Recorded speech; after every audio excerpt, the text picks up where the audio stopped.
This is the story of a heist. Not the kind with masks and a getaway car, the kind done entirely in daylight, with a lawyer, a notary, and a stack of ordinary forms, completely and carefully within the law. The target was an estate that one man had spent 9 years quietly assuming was half his. The thief, if you want to call her that, was the woman he abandoned.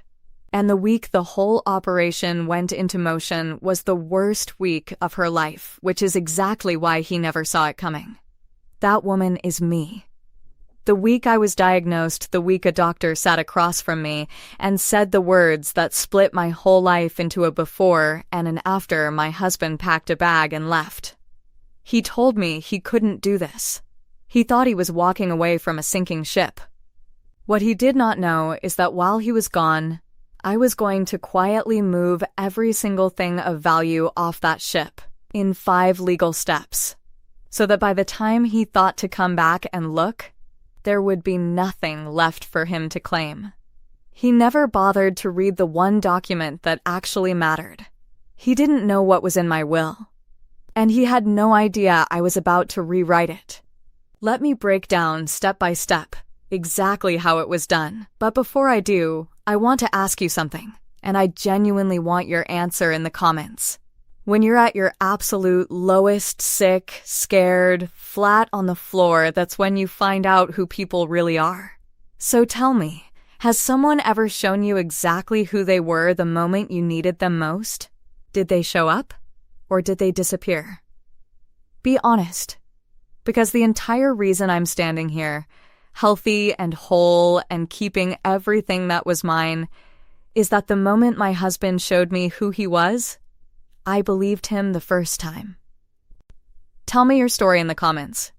I read every single one. And before the steps begin, I want to say something gently to anyone watching who is in a hard season of their own health right now.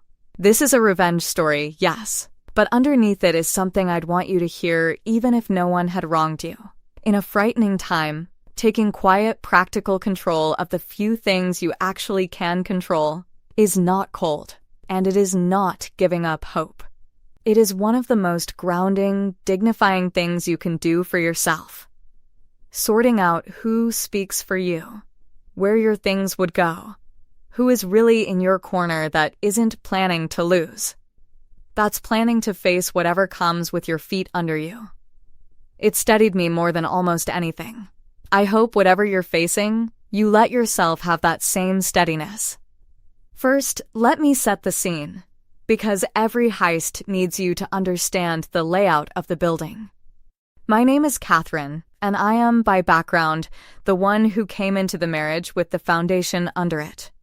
There was family money, not a fortune, but real. A trust my grandmother had set up. A home that was mine before the wedding. A life insurance policy. Retirement savings I'd built over a career. My husband, Daniel, was charming and easygoing and never especially interested in the details of any of it. For 9 years, he simply lived comfortably on top of a foundation he had not built and did not understand. And somewhere along the way, he started to talk about all of it as ours, the house, the trust, the future. I let him, because that's what you do when you love someone. You stop counting whose is whose. That generosity, that blurring of the lines is the thing he would come to count on. And it is the thing I would quietly take back. I want to be honest about that blurring, because I think a lot of people will recognize it. It doesn't happen in a single decision. It happens in 1,000 small, loving ones. You add his name to an account because it's easier. You stop saying my house and start saying our house because you're a team. You name him in your will because of course you do. He's your husband. Who else would it be? None of those choices felt naive at the time. They felt like love, like trust, like the ordinary architecture of a shared life. And that is exactly why what Daniel did was so devastating, and why fixing it took real work. He hadn't stolen anything. I had handed it all to him, slowly, over 9 years, the way you do when you believe someone is going to be standing next to you at the end. The heist, if you want to call it that, wasn't me taking something of his. It was me taking back what had always been mine, that I'd lovingly, foolishly, blurred into his. Here is the before. For about a year, something in the marriage had been off. Daniel was distant, often working late, protective of his phone, quick to pick fights that gave him a reason to storm out.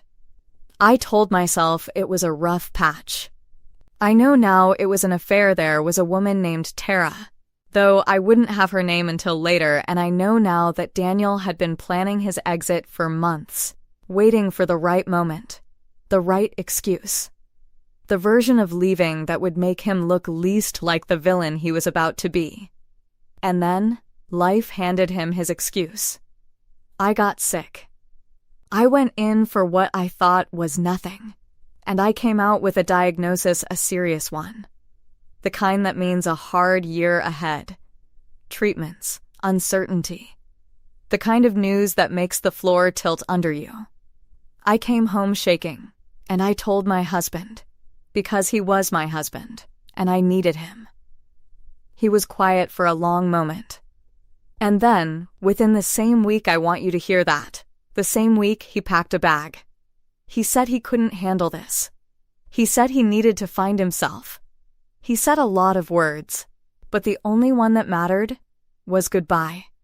Delivered to a woman who had just been told she was facing the fight of her life. He walked out and left me alone with the scariest news I had ever received. I keep coming back to the timing, because the timing is the whole character of the man. People leave marriages, that happens, and sometimes it's even the right thing. But there is a universe of difference between leaving a marriage and leaving a person the same week she's told she's facing the fight of her life. He didn't wait a month. He didn't wait until I was stable, until I had a treatment plan, until I could stand on my own feet. He left while I was still shaking from the doctor's office. And I have come to understand that this wasn't cruelty in the heat of a moment, it was convenience. The diagnosis didn't change his plans. It just gave him a story where leaving could look like being overwhelmed instead of being unfaithful. He got to exit the marriage he'd already left in his heart and dress it up as a man who simply couldn't cope. The illness wasn't why he left. The illness was his cover. If your chest just tightened with anger on my behalf, hold on to that. But do me one quick favor first. Tap like and subscribe to the channel. I'm not asking for nothing. These calm, strategic revenge stories get buried by the algorithm unless people actually engage, and your one tap is the only reason the next one reaches someone who is, tonight, sitting alone with news they thought they'd be facing beside someone. And believe me, what I did in the weeks after he walked out is the part you came for. Because here is what Daniel did not understand about me, even after 9 years.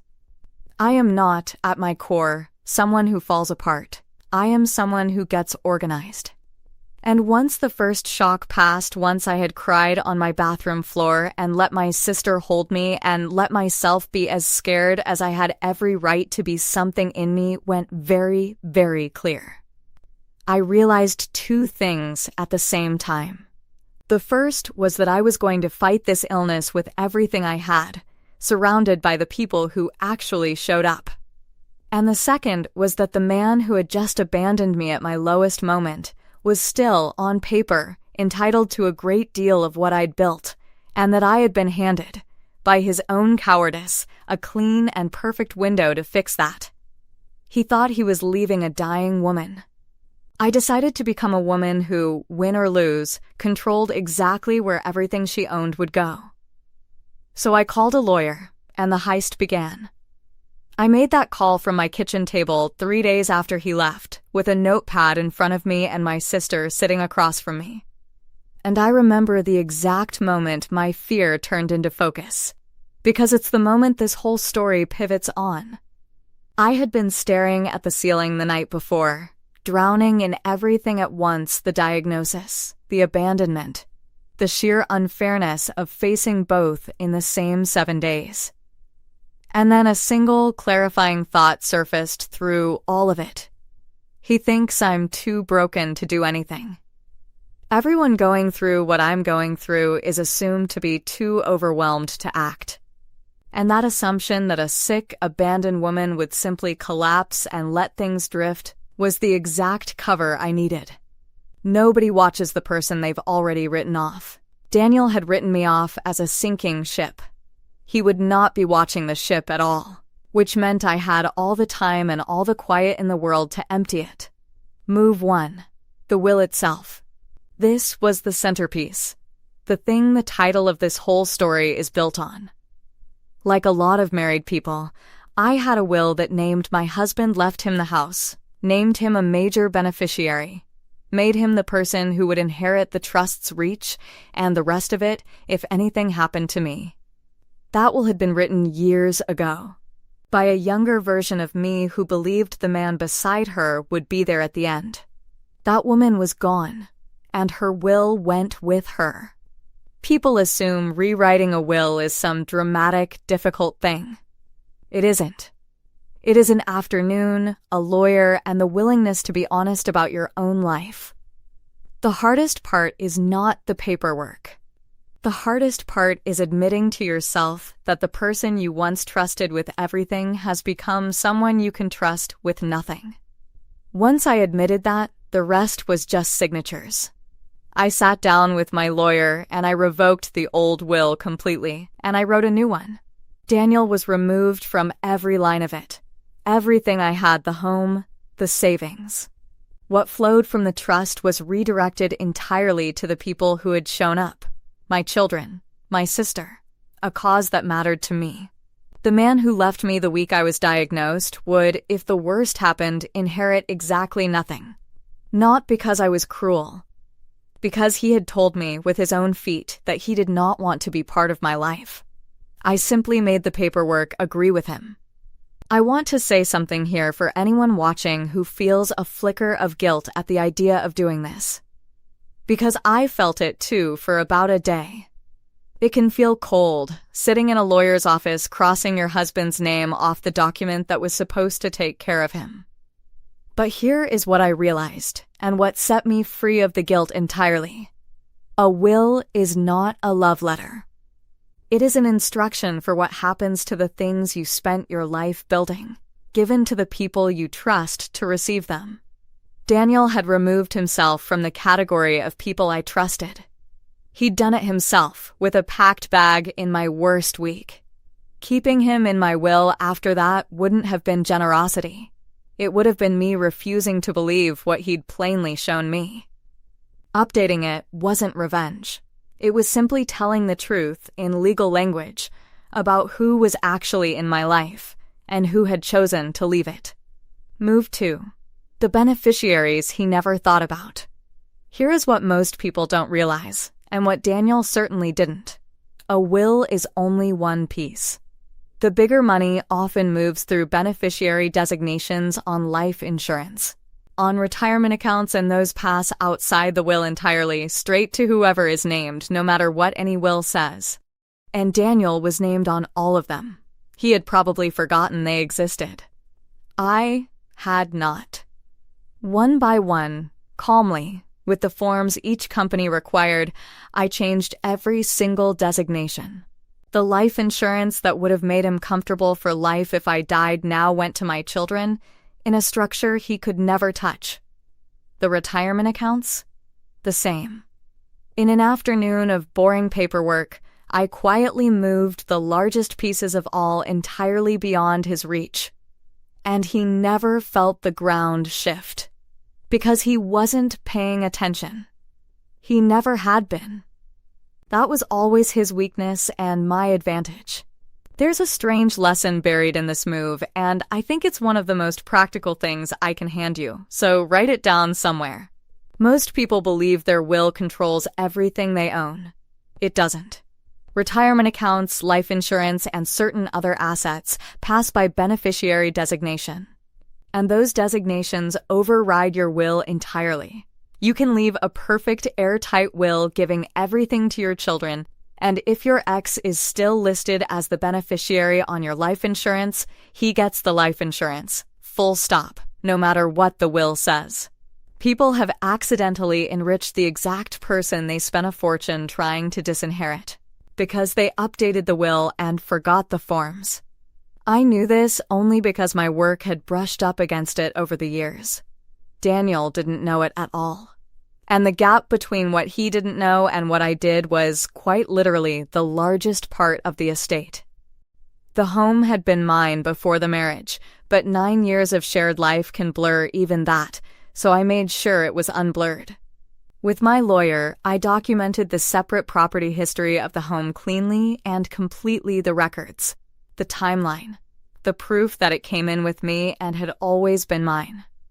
I made sure the trust my grandmother built was locked exactly as she'd intended, its protections intact, its lines clear. Whatever Daniel and his lawyer might one day imagine they could reach, I made certain the answer, in writing, was already no. Move 4. The one that mattered most when you're sick. This is the step I beg you to remember, because it is the one nobody thinks about until it's too late. When you are facing a serious illness, the most important documents are not even about money. They're about power, who makes decisions for you if you can't. And in my old paperwork, the person with medical power of attorney, the person who would speak for me in a hospital if I couldn't speak for myself, was Daniel. The man who couldn't handle a diagnosis had legal authority over my care. I cannot tell you how fast I changed that. I named my sister the one holding my hand through all of it as the person who would make my medical and financial decisions if I ever couldn't. The thought of Daniel having any say over my body or my care while he was off finding himself was unbearable, and with a few signatures, it was gone. If you take one thing from this entire story, let it be this: the moment your life changes. Check who holds your power of attorney. It may be the most important thing you ever do. I cannot overstate this one, and I'm going to step out of the story for a moment to say it plainly to anyone facing a hard diagnosis right now. Long before the money matters, the medical power of attorney matters. That is the document that decides who walks into the room and speaks for you when you cannot speak for yourself, who the doctors turn to, who makes the impossible decisions. If that document still names someone who has left you, someone who has shown you they cannot be trusted with your worst moments, fixing it is more urgent than any bank form. I changed mine within days, and the relief I felt afterward was physical. Knowing that the person at my bedside, holding my proxy, would be my sister who had not left my side once, and not the man who walked out, let me put down a fear I hadn't even fully named. Check who holds yours. Today, it costs almost nothing, and it changes everything. Move 5, the divorce, built on a foundation he laid himself. While I quietly secured everything, my lawyer prepared the divorce. And here Daniel had done my work for me. A man who abandons his spouse in a documented medical crisis, who empties himself out of her life the same week she's diagnosed, and who does it to be with another woman, does not walk into a divorce holding a strong hand. I had the timeline. I had the truth about Tara. I had a clear, calm, devastating record of exactly who had left whom, and when, and why. I didn't need to be vindictive. I just needed to be accurate. And accuracy was entirely on my side. My lawyer said something to me in one of those meetings that I've held on to ever since. She said, in a divorce, people exhaust themselves trying to prove the other person is a bad human being. Judges don't care about bad. They care about facts and dates. And you have the cleanest set of facts and dates I've seen in a long time. She was right. I didn't have to perform my pain or build a case about what kind of man abandons his sick wife. I just had to lay down the timeline. Here is the day I was diagnosed. Here is the day, that same week that he left. And here is where he went. The facts did all the arguing. There is a quiet kind of power in that, in not needing to raise your voice, because the dates are screaming on your behalf. The calmer I stayed, the worse he looked, because calm let the timeline speak. And the timeline was merciless. Move 6, and the most important one, was the one that wasn't a legal move at all. I turned away from him completely, closed the door on the whole question of Daniel, and put every remaining ounce of my energy into the only fight that actually mattered: getting well. Every hour I might have spent raging at him, replaying his exit. Wondering how he could do it, I refused to spend it. I had a finite amount of strength that year, and I was not going to donate a single unit of it to a man who'd already taken enough. The paperwork was handled, the lawyers could carry it from there. My job was to live. I want to tell you about that year, briefly, because it is the real heart of this. It was hard. There were frightening days and exhausting ones, but I was not alone for a single one of them, because the space Daniel left was immediately, completely filled by people who actually loved me. My sister moved in for the worst stretches. My friends built a schedule, so there was always someone. My children were braver than I had any right to expect. I went through it surrounded, held, carried, and I noticed with a strange clarity that his leaving had done me a brutal favor. It had cleared the room of the one person who would have been a weight instead of a support. And it had shown me, in unmistakable color, exactly who my real family was. I think about that often now, the brutal favor. For a long time, I had been so afraid of losing Daniel that I never stopped to ask whether what I was clinging to was worth keeping. His leaving forced the question, and the answer, once I could see it clearly, was almost a relief. Imagine if he had stayed.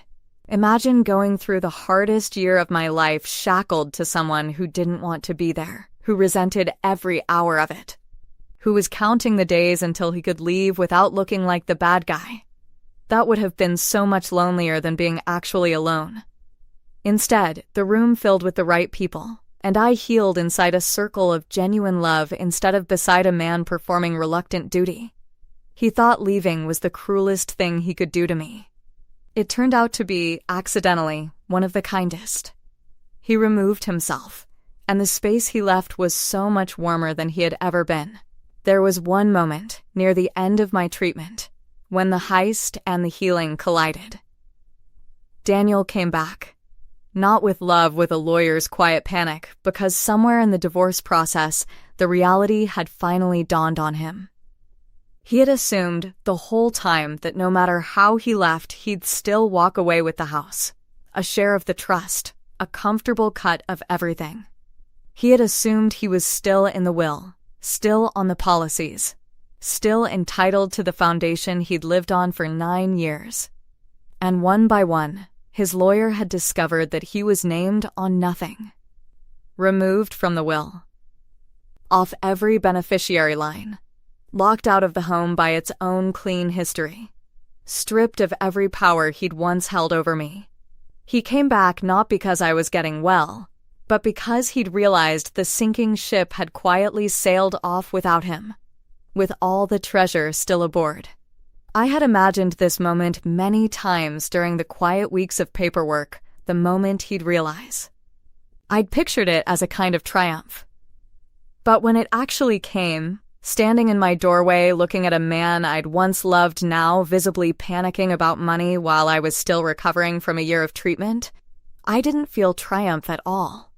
I felt a strange, clean calm, because his panic told me everything about what I'd really been to him by the end.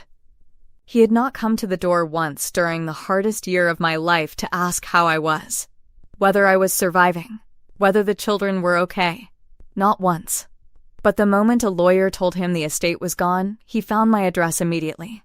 A man's true priorities are revealed by what finally brings him to your door. Daniel's worst moment of fear in that whole period wasn't my diagnosis. It was my will. That comparison is the entire measure of the man, and I no longer needed to say a word about it. He'd measured himself, right there on my doorstep. He actually said it to me, his voice tight. "You changed everything," while I was gone. And I said the only sentence I had been saving for him. I said, "Daniel, You left the week I was diagnosed. I just made sure the paperwork understood you the way I finally did. I didn't yell. I didn't gloat. I didn't have to. The documents had already said everything, quietly and permanently, weeks before he thought to ask. The divorce finished. He left with what he'd brought into the marriage, which was very little. Because the foundation had never been his, he'd only been standing on it. Tara, I heard, did not have much patience for a man whose imagined fortune turned out to be a locked door. There's no romance in discovering the inheritance you were counting on was rewritten by the woman you abandoned, while she was busy not dying. The fortune he'd lived on for 9 years, the one he'd grown so comfortable calling ours, turned out to have a single owner all along, and she had finally, calmly, stopped sharing it with a man who'd shown her he was never really there. And I got well. That's the part I need you to hear most of all. I came through the hard year, and I came out the other side healthy and whole, and surrounded by people who had earned their place in my life. I kept my home. I kept my grandmother's trust intact for my children. I kept my dignity, and I kept my future, and I gave not 1 inch of any of it to the man who decided I wasn't worth staying for. And if you'll let me leave you with one thing, not as someone who got revenge, but as someone who was abandoned at her most fragile and chose to protect herself instead of crumble, it's this. When someone shows you who they are in your worst moment, believe them, fully, the first time, and then, calmly, make your life agree with what they've shown you. You are allowed to protect what you've built. You are allowed to make sure that the people who bet against you hold no claim on your future. That is not bitterness. That is stewardship. Look, today, at who is named in the documents of your life, your will, your accounts, the person who'd speak for you if you couldn't, and make sure every one of those names belongs to someone who would actually show up. Those names are not just legal details. They are a quiet map of who you trust with everything, and that map should always match the truth of your life as it actually is, not as it was years ago when you signed without thinking. The people who truly love you will be there in the worst week of your life. The ones who leave have told you the truth about themselves. All you have to do is believe them and update the paperwork. There's one more thing, though. About a year after the divorce was final, completely healthy now, I received a letter from Tara. Not an apology. A warning of all things about Daniel, and about something she'd discovered concerning what he'd really been planning during the months before I ever got sick. What that letter said, and what it revealed about how long the exit had truly been in motion, is a story entirely its own. And it might just be the most satisfying one yet. It's right there on your screen. You are going to want to see how that one ends.